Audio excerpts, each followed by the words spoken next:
Royal Derby. Game yang kedua 1 poin diungguli oleh Onyx. Apakah RRQ bisa mengejar dan menyamakan kedudukan 1-1? Ya, langsung di-ban juga ya untuk Lancelot. Karena mungkin udah sadar bahwa dampak dari Lancelot memang semasif itu. Tapi dengan ditutupnya Basya, ini apakah malah menjadi sinyal kalau Onyx mau mengamankan Fanny-nya? Bentar nih. Kalau ngomongin Bisa jadi. Fanny ya, kalau ngomongin Fanny nih, dari Onyx itu pas kemarin di MSC, Fanny-nya Kairi doang loh yang nggak dilepas. Fanny orang lain dilepas. Ya makanya nih, ini apakah akan menjadi sinyal yang lumayan negatif bagi member dari RRQ. Tapi setidaknya mereka punya Kalea, Lim. Walaupun nanti dilepaskan untuk Fanny-nya ke arah dari Kairi. Tapi setidaknya mereka sudah menemukan sebuah jawaban. Yaitu adalah Kalea dengan adanya Tsunami Slam.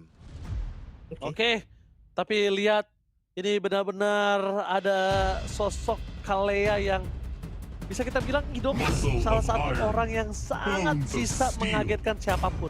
Dari kemarin kita lihat juga implosionnya. Jadi bisa dibilang satu permainan dari Idol dengan Kalea ini kalau ditutup dengan Gatot Kaca, ternyata Gatot Kacanya memang dimakan. Tapi kalau selama gak ada damage yang cukup dan juga crowd control yang cukup, Gatot Kacanya bisa balik lagi. Bisa keluar. Jadi cuma pertukaran antara ultimate dengan ultimate, that's it. Ya, Revitalize AOG tentu akan menjadi jawaban sekali dan masih dengan Harit nih, Lim. Yang menandakan kalau misalkan emang mereka akan bermain dengan assassin jungle tipe physical damage deal. Karena udah kelihatan banget tadi Haritnya benar-benar perform, laning juga nggak kalah.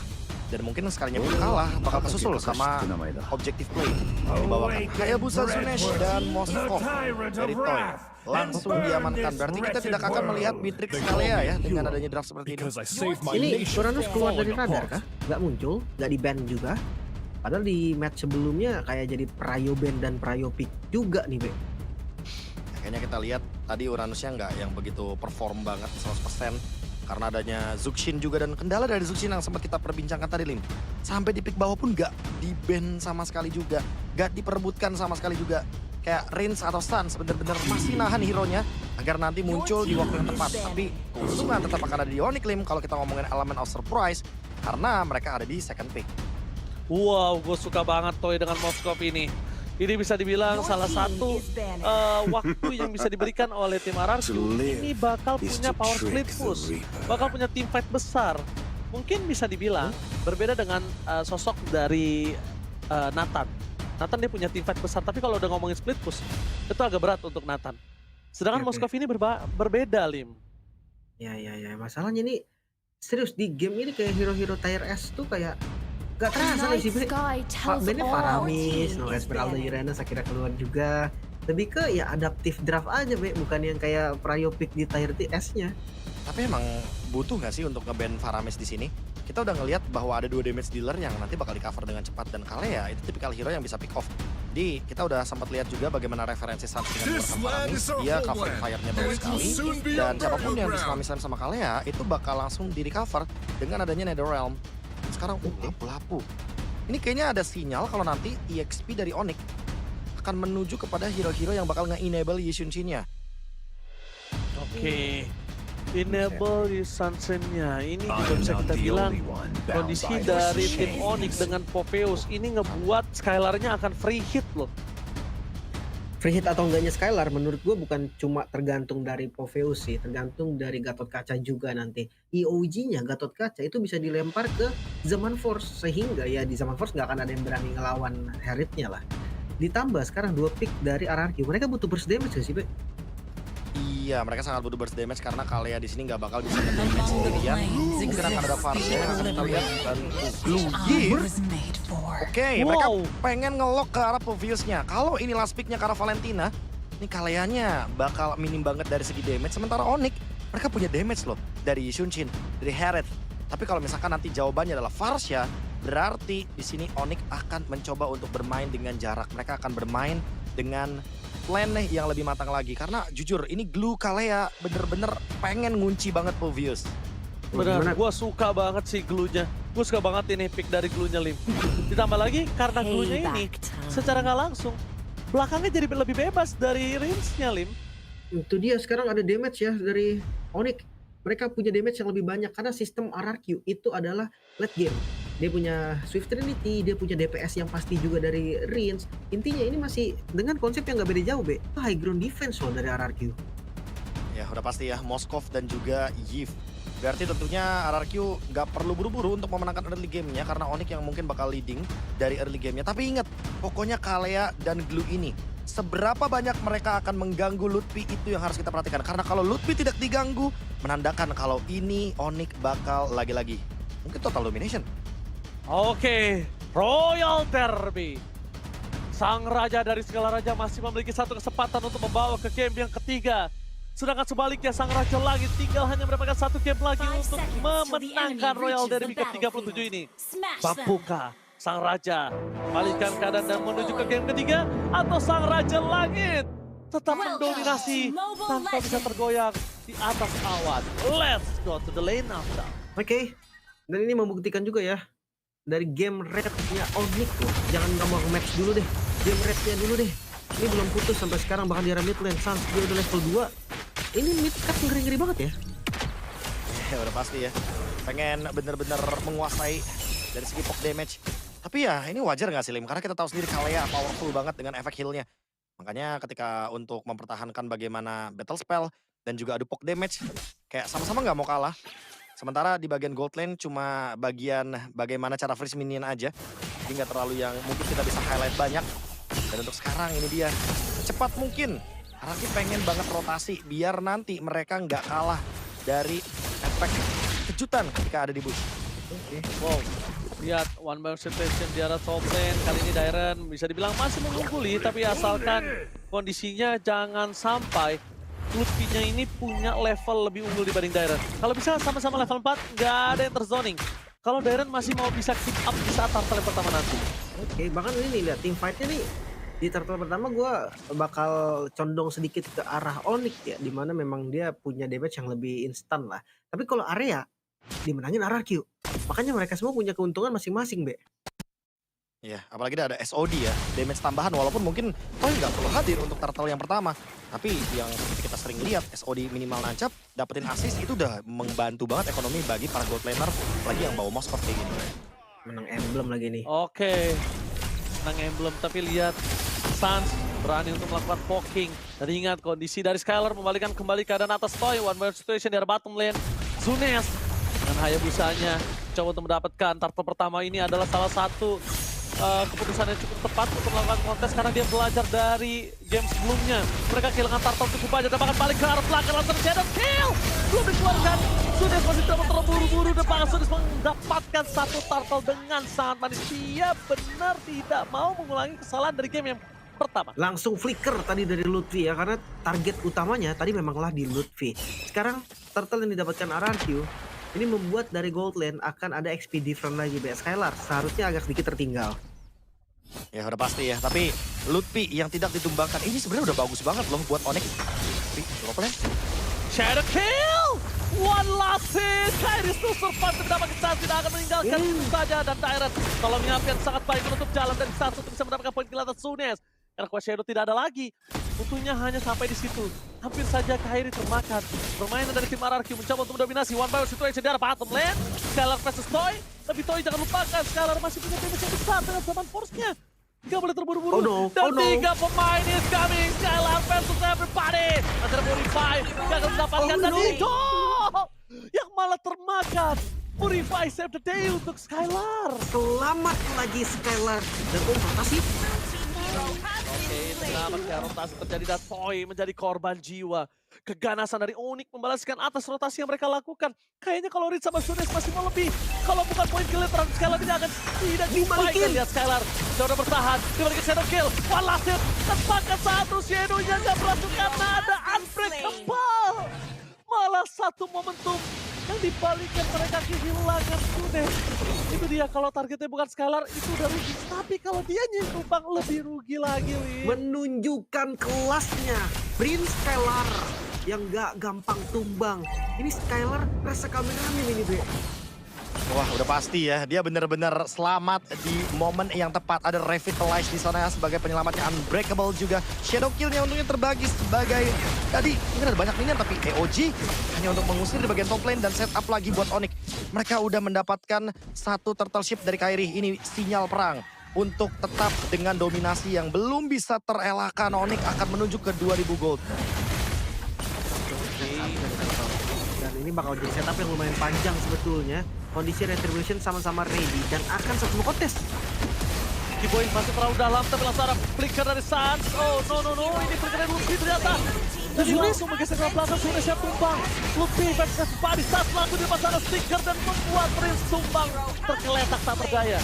Termasukkan dari tim Onyx, mereka kembali tidak akan kehilangan turtle-nya. No perfect turtle untuk siapapun kali ini. Dairen harus mundur ke belakang, ingat Kairi is coming.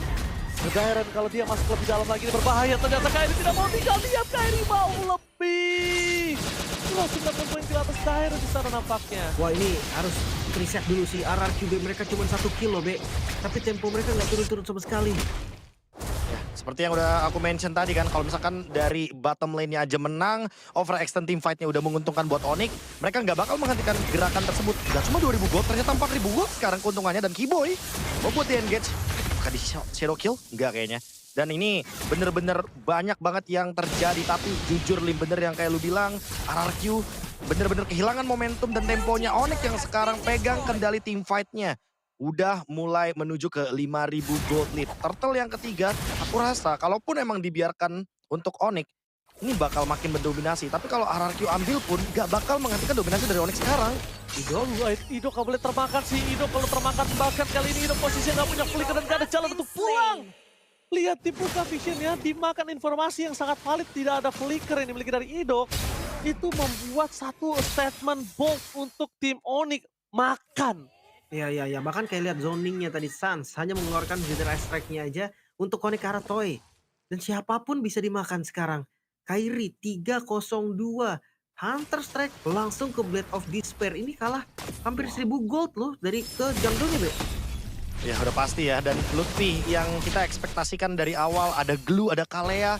Ini mungkin minimal banget nih ya, tumbangnya 5. Lihat point death-nya, dia 0. Dan dia sekarang udah punya Black Ash Shield. Dia akan menuju ke arah Dominance Ice. Dan semakin sulit lagi untuk ditumbangkan karena Idok sudah tumbang 3 kali. Dengan metode pick off yang sama kayaknya nggak bakal berfungsi 100%. Karena ingat, di sini RRQ tidak membawakan Kalea dan Beatrix. Tapi mereka membawakan Kalea bersama dengan Moskow. Butuh scaling banget, butuh late game banget. Dan 5000 gold tidak akan berhenti untuk snowballing. Onyx menuju ke turtle yang ketiga. Langsung setup. Oke. Turtle yang ketiga kali ini. Walaupun tidak ada perfect turtle untuk kedua belah tim, tapi kembali lagi turtle sangat penting untuk di match Royal Derby dari game yang pertama. Mereka tidak mau kehilangan kembali turtle-nya, langsung ada vision yang terbuka sangat jelas. Hidup gak bisa masuk lebih dalam lagi dan melepaskan, mengikhlaskan turtle yang ketiga. Untuk tim Onyx 5900 gold makin melambung jauh lebih tinggi lagi. Dairen, everybody Dairen! Instant damage langsung tidak bisa dipedut kembali dan bakal masuk dari tim Onyx. Mereka mulai masuk, langsung ada satu Tsunami Slam. Tapi nampaknya Kiboy, itu dia yang sudah kita bicarakan. Tsunami Slam-nya hanya akan bertukar dengan Avatar of God, that's it. Range yang dapetin purple-nya, tapi ya seenggaknya bukan dari Onyx ya yang dapetin buff. Sekarang Kiboy, dia tahu tugasnya, Be. Dia cuma maju ke depan buat ngebuang dari Tsunami Slam. Ya, screening, revitalize, abis itu EOG dan Sans di belakang tidak terdeteksi, Lim. Tidak terdeteksi. Sama sekali. Masalahnya kalau tidak terdeteksi, habis! Sayang sekali memang tidak masalah Kairi langsung mengeksekusi Risk. Ada jalan untuk pulang. Untungnya Sans itu kalau misalnya nggak miss, Idok bisa jadi poin kill tambahan juga loh. Untung sekali miss. Iya. Tapi Sans sudah kembali ya. Udah gila lagi dia, gue lihat-lihat. Udah terbang ke depan, recall doang, mundur lagi. Tapi pressure itu yang sangat-sangat tidak akan lepas sama sekali. Dan Onyx Skylar. Oke, Skylar mampukah dia bertahan? Skylar sensitif pribadi tapi balik lagi dengan kondisi di setup oleh Kiboy, ditutup, deny rotasi. Ingat, mungkin nggak terlalu banyak yang aware tentang deny rotasi. Kenapa sungai itu selalu harus kita pegang? Kenapa sungai itu harus terlalu terlihat rotasinya? Supaya menutup jalan seperti Skylar ini. Ya betul sekali, apalagi ditambah dengan adanya Mountain Shocker dari Kairi ya. Tuh bener-bener anti-geng banget, paket lengkap banget dari Onyx. Dan di bagian mid lane, Skylar sudah mulai grouping. Ini akan menjadi sinyal, apalagi 30 detik Selanjutnya nih kita lihat 20 bahkan akan ada Lord. Dan udah Mountain Shocker, Onyx akan mencari target untuk bisa menguasai area sungai di bagian top lane. Oke, ke top lane, lihat Zunes sekalipun masuk dia hanya menyetor karena nyawa. Retribution telah dikeluarkan, informasi yang didapat ke lempar pasukan dari tim Onyx. Lihat mundur ke arah belakang Dairen, harusnya nggak boleh masuk lebih dalam lagi karena Lord muncul. Karena Toy masih belum memiliki power yang cukup, Profesor dan juga Lim. Itu dia lagi-lagi ya. Sans masih sebagai zoning out terkuat nih dari Onyx. Free dari Lordnya, nggak bakal ada kontes juga. SOD ya hanya ngebuka vision doang, tapi 7.000 gold gue rasa nggak akan pernah Toy terpikirkan untuk masuk ke daerah tadi. Iya, itu namanya penyakit Moskov gila ya kalau dia sampai loncat ke dalam sana. Toy butuh farming banget buat sekarang. Terlihat dari 7.800 gold lead, Onyx bener-bener tidak terhentikan. Dan Suns dengan KDA-nya 305, Lutfi 106, siapapun yang melakukan setup, seolah ini bener-bener oke, line up-nya udah Lihat kuat. Skylar, banget. dia mainin zaman force-nya. Dia mau memastikan kalau dia masih punya satu absorb damage dan bakal dilindungi. Dan Dairen masih mau karena Skylar, akhirnya Skylar termakan. Tapi tidak bisa tinggal diam. Perpasukan dari tim Onyx terkena shutdown. All in, commit terhadap ke arah seorang Skylar. Oke. Skylar tadi bisa selamat. Dia mainkan absorb damage-nya, tapi sayang sekali dengan over commit terhadap Skylar. Ini menandakan mereka tidak bisa mempertahankan base mereka dengan full power. Oke, tapi terlalu jauh sih tadi gue bilang juga Skylarnya. Sementara, terus Lem. Oke, Tsunami Slam, Purify berhasil membuat Suns selamat. Only defense ini kali ini satu-satunya yang bisa dipecahkan. Udah dead shield sampai di situ. Regenerasi menuju ke arah Perminian masih bergerak di 3 lane yang berbeda, Lim. Ya. Tapi lihat zona yang dikuasai oleh Onyx ini susah banget loh untuk diambil alih sama RRQ. Ngebuka jungle mereka sendiri. Kayaknya perlu 4-5 orang sekarang, Be. Ya karena backupnya cepet gak sih, ada EOG dari Keyboy. Keyboy tinggal bermain di area bush dan area river aja. Dia bisa datang dengan EOG. Sisanya itu bener-bener nempel, lengket banget berempat Lim. Dan untuk memisahkannya butuh Lord seperti tadi karena emang Skylar lagi nggak punya penjagaan. Oke. Dan sekarang untuk mengejar ketertinggalan gold butuh effort dari RRQ. Lihat Zunesh, farming sedikit diganggu, bener-bener di freeze minionnya. Tapi itu lihat, Be, Enchanted Wow. Talisman dan Warrior Boots. Dari Skylar, ini dia Harit dengan tipe yang sedikit berbeda ya. Dia punya defensif dari physical defense yang lebih kuat. Bukan pakai Starlium, tapi pakai Enchanted Talisman. Iya. Cooldown yang paling tepatnya 35% yang dibutuhkan ya oleh semua pemain Harit. Sehingga dengan mendapatkan 35% cooldown reaction itu cukup banget. Dan pertama karena lawannya adalah Moskov, jadi dia butuh banget sepatu untuk mempertahankan dirinya. Dan sekarang 50 detik menuju ke area dari Lord selanjutnya. Sudah pasti Onyx akan melakukan setup di area bush bawah. Tinggal menunggu siapa yang melakukan kesalahan buat sekarang dari RRQ. Siapa yang akan masuk ke dalam area bush yang seharusnya tidak mereka masuki perlahan-lahan di sini. Iya. Waduh. Akan pelan sebenarnya temponya sampai ke Lord yang muncul. Karena Onyx juga hanya bisa ngasih pressure mereka dari kehadiran aja nih. Tapi Mountain Shocker, ini dia mode hunting seperti dari Onyx. Ya, mereka nggak mau ngelapasin karena para pembuff untuk sosok seorang Zunes. Dia ingin mendapatkan semua buffnya di tangan dari Skylar ataupun dari Kairi. Udah that's it. Mau nantinya akan ada ultimate lagi untuk Kairi ketika di arah Lord, itu udah urusan belakang.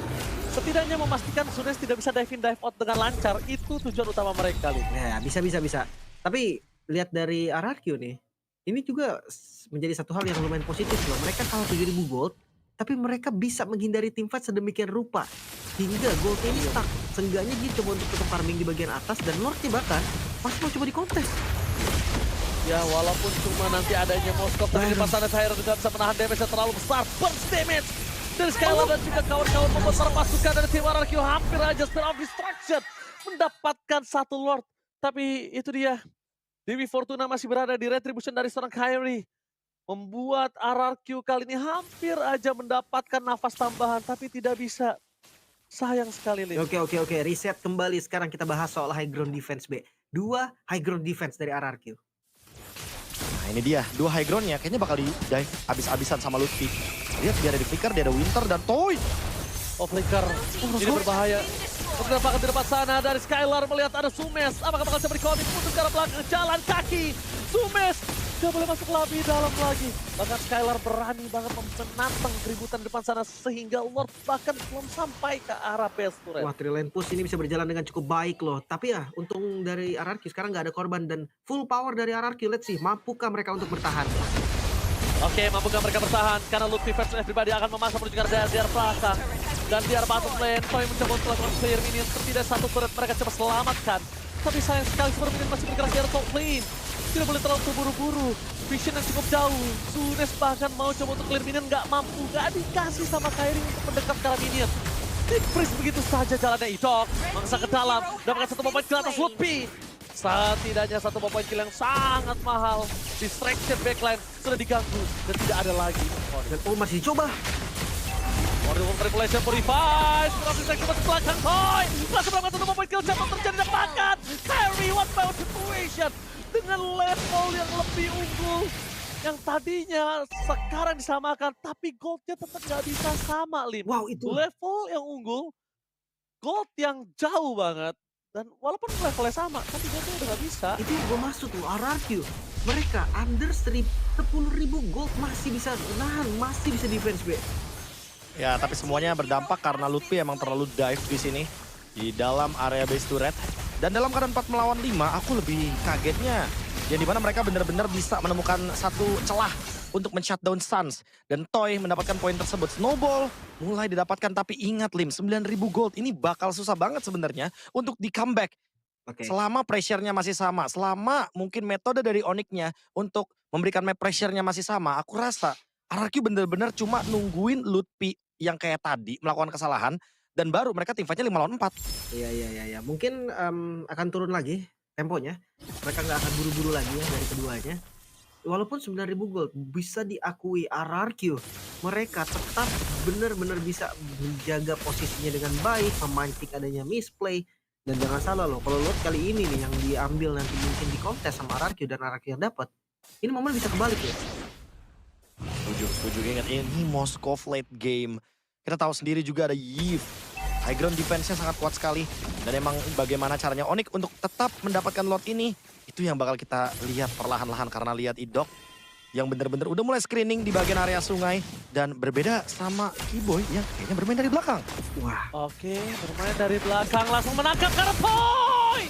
Terperangkap di depan sana, untungnya masih punya flicker untuk mundur ke belakang. Hati-hati Keyboy bermain dengan flanking, itu muternya memang jauh banget. Tapi nampaknya Keyboy, dia mencoba untuk mendapatkan satu momen kill. Unbreakable, Bapak Sunes berperangkap di depan sana. Apa terus kalian? Terus ingat, masih ada Keyboy versus everybody, tapi Kairi tidak akan meninggalkan Keyboy di depan sana sendiri. Lutfi is coming. Satu momen kill dapatkan, gak ada panah di depan sana, tapi Toy gak ada flicker kembali. Sama Sport dan Tyler menutup jalan dari Toy. Walhasil Kairi nampaknya hampir saja ditumbar, tapi dengan immortality, freshness yang dimiliki, membuat dirinya masih bisa selamat. 3 tumbang, di depan mata aja ada Iris, di depan mata aja ada Idok. Apakah mereka mempertahankan best turret mereka? Ini bencana. Real serving, clear minion Suns, hilangkan dispense dapat post-fokus karena PSK bila mau terjadi. Tempakan, ini bencana. Oh, clear. Memperhatikan dari tim Onyx, mereka di clear itu saja, tidak terlalu terburu-buru dan membuat Onyx kali ini harus ada yang kedua, tapi nggak akan bisa mampu karena Toy is coming. Tidak semudah itu untuk menumbangkan RRQ. Zunes kembali ke lane of down dan kali ini Onyx diusir mundur. Oke, Wah, diusir mundur. masih bisa dipertahankan ternyata ya. Ini benar-benar intens banget dan targetnya adalah minion, jadi wajar kalau masih bisa dipertahankan. SOD hanya memberikan informasi dan Lord kayaknya bakal tetap didapatkan sama Onyx. Ya, Sang Raja masih bertahan. Tapi nampaknya Toy di depan sana masuk lebih dalam lagi. Keyboy udah memprediksi dan itu dia Toy. Karena Sunes. What the retribution from Sunes. Berhasil menyelamatkan Lord, tapi nampaknya mereka harus hilang di depan sana. Sunes, what a retribution. Berhasil membuat RRQ Sang Raja dari segala raja memiliki nafas. Wah, ini aura comebacknya mulai kecium nih, Be. Mulai tercium aroma-aroma comeback. Karena Lord udah diambil oleh RRQ. Sempat tadi kita bahas juga kalau Lord ini untuk RRQ lumayan berbahaya. Tapi 8.000-nya tetap nggak bisa bohong. Iya. Tapi ingat juga di situ ada stance yang bakal nge-cut. Kayaknya nggak bakal menemukan siapapun juga. Agak sedikit nggak bijak kalau misalkan emang mau melanjutkan team fight. Dan tadi yang sangat disayangkan menurutku adalah bagaimana Zunes yang mendapatkan Lord tapi tidak siap dengan pertukaran item. Mungkin kalau dia bisa menukarkan item Quad Shadow-nya ready kembali, dia bisa escape sebenarnya tadi. Oke, track mengusir mundur dari Sir Siren. Berhasil mendapatkan satu turret minus dari apa yang dimiliki Lord dari RRQ. Memang tidak bisa dipungkiri, karena terlalu banyak gold, terlalu banyak banget objektif netral. Tapi satu hal, nafas tambahan itu setidaknya membuat RRQ masih bisa bertahan di menit ke-19. Ya. Wah, bakal sampai di late game nih beda nantinya karena Onyx keunggulan gold mereka lama-lama ya itu tetap akan sama full itemnya. Max goldnya memang akan diunggulin tetap sama Onyx. Cuma ya nggak ada apapun yang different. Oh, Skylar udah ganti item, Be. Dia tahu nih iya, Skylar ini kurang dia. damage. Betul. Dia akhirnya memanfaatkan Starlium, begitu juga dengan Kibo yang sekarang udah Blade Armor untuk menjawab bagaimana DPS dari Toy. Tinggal menunggu Lutfi nih. Karena Lutfi udah punya Gargoyle Shadow. dan lihat ada yang terjebak. Gargoyle Shadow, jangan dilupakan. Sudah Gargoyle Shadow langsung aja di belakang sana mencoba untuk menangkap ke arah Kairi. Langsung Spear of Destruction miss. Terbakar target mereka ke arah Kairi permasukan dari Timoni. Mereka memasakkan backline. Dan Skylar free hit terbang menuju ke arah Toy. Tidak beli flicker lagi dan pasukan dari Timoni memporak-porandakan backline. Dan Dairon untungnya masih terlalu kuat. Bayangkan kalau Dairon gak kuat dan 2 orang hilang lagi, mereka akan tabrak abis Lost Doll. 3 flicker B yang keluar B dari RRQ. Ini sinyal untuk ngelepas lagi kayak ini di Lord selanjutnya. Oh, jangan cuma di Lord, kayaknya mereka masih mau press di bagian bottom lane. Minion juga berjalan dengan leluasa dan Kairi. Dia habis beli Queen's Wings, mau team fight lagi seperti dari Onyx. Oke, karena mereka masih memiliki minion di arah bottom lane dan mid lane-nya bergerak dengan cukup lama. Para pasukan dari tim Onyx kali ini bakal coba dihantam langsung habis lane Brit ke belakang Toy. Gak boleh tumbang itu bakal menjadi santapan manis membuat para pasukan dari tim Onyx. Spear of Destruction miss. Minion memang hilang, tapi bayangkan tidak adanya Dairon sebagai padan. Toy dengan Riz, free hitter belakang, Toy versus everybody, mampukah Toy bertahan dan hilang begitu saja sekejap. Lutfi mengusir base camp dan terjadi dan ini bencana. Gila Sas, berhasil membuat Riz tenggelam di base-nya. Dan membuat para pasukan dari tim Onyx berhasil memenangkan Royal Derby yang pertama di season 16. Masih dicari tim yang bisa mengalahkan Onyx. Bahkan gak perlu match. Gamenya dulu belum terkalahkan Onyx. Lagi-lagi kokoh di posisi nomor 1. Dream Team perfect.